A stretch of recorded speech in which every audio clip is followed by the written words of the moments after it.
السلام علیکم ورحمۃ اللہ وبرکاتہ۔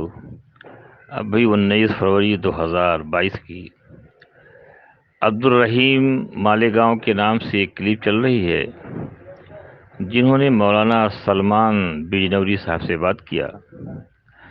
چونکہ جھوٹ بولنا، دجل دینا ان کا کام ہے، ان کے حضرت کہتے ہیں بغیر جھوٹ بولے اتنی بڑی پارٹی کیسے چل سکتی ہے؟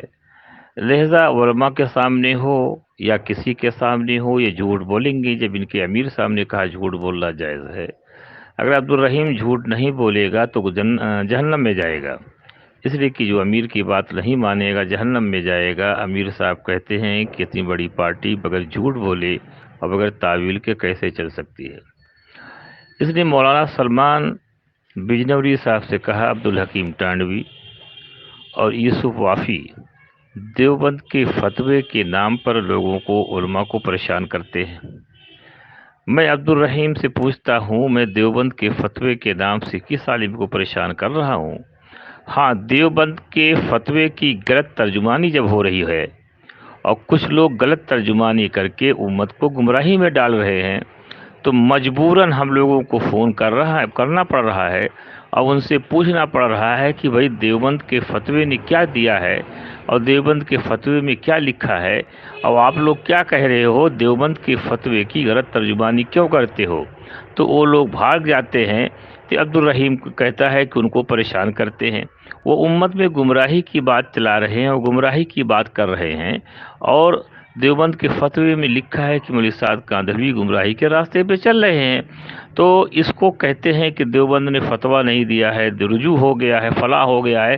اس قسم کی غلط باتیں مولانا سعد اینڈ کمپنی کے لوگ امت کو کر رہے ہیں۔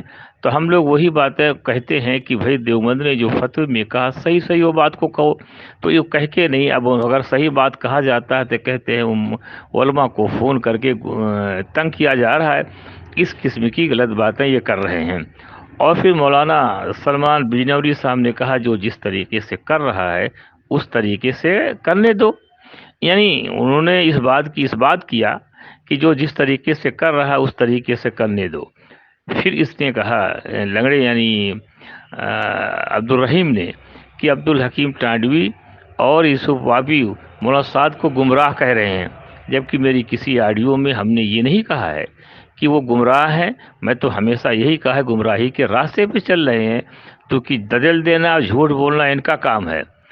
جب عبد الرحیم لنگڑے نے کہا مولانا بجنوری صاحب سے، سلمان بجنوری صاحب سے، کہ یہ مولانا سعد کو گمراہ کر رہے ہیں، تو مولانا خاموش رہے اور کچھ نہیں کہا، اور کہا کہ بعد میں ہم اس کا موقع ملے گا تو بات کریں گے۔ تو اس سے اندازہ لگائیے ان لوگوں کو دیوبند کے فتوے سے کتنی گھبراہٹ ہے۔ دیوبند کے فتوے کو توڑ کر یہ امت کے اندر گمراہی پھیلا رہے ہیں۔ ہم لوگوں کا کام یہ ہے کہ دیوبند نے جو صحیح فتویٰ دیا اس کو بیان کرو، تو اس کو بیان کرنے میں ان کو پریشانی ہے، لہذا ان کے دجل سے ہوشیار رہو اور دیوبند کا ساتھ دو، فقط والسلام۔ جی السلام علیکم۔ وعلیکم السلام ورحمۃ اللہ وبرکاتہ۔ ہاں، سلمان بجنوری صاحب بول رہے ہیں؟ جی حضرت خیریت ہیں؟ کون صاحب بول رہے ہیں؟ میں عبد الرحیم مالیگاؤں سے بول رہا ہوں حضرت۔ جی ارے وہ کچھ حضرات ایسے ہیں جو دارالعلوم دیوبند کے فتوے کے نام پر علماء کو پریشان کر رہے ہیں، کیا یہ حرکت مناسب ہے؟ کیا ایک مطلب؟ دارالعلوم دیوبند کے فتوے کے نام پر حیران پریشان کر رہے ہیں، علماء کو بدتمیزیاں کر رہے ہیں۔ کیسا فتویٰ؟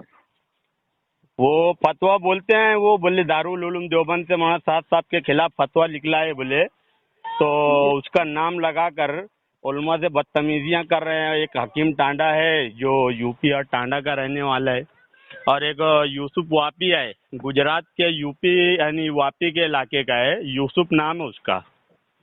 یہ دونوں حضرات جو ہے علماء کو فون لگاتے ہیں اور دارالعلوم دیوبند کے فتوے کے نام پر ان سے بدتمیزیاں کرتے ہیں۔ بدتمیزی تو کرنا غلط بات ہے۔ اور جی مالیگاؤں میں کوئی بات ہو رہی ہے یا نہیں، یہ واٹس ایپ پر چلا رہے ہیں، یہ لوگ یوٹیوب بناتے ہیں۔ تو غلط ہے، یہ غلط ہے۔ اور کچھ جھگڑوں کو بڑھانا نہیں چاہیے، یہ جھگڑے لڑنے کے لیے نہیں ہے۔ جی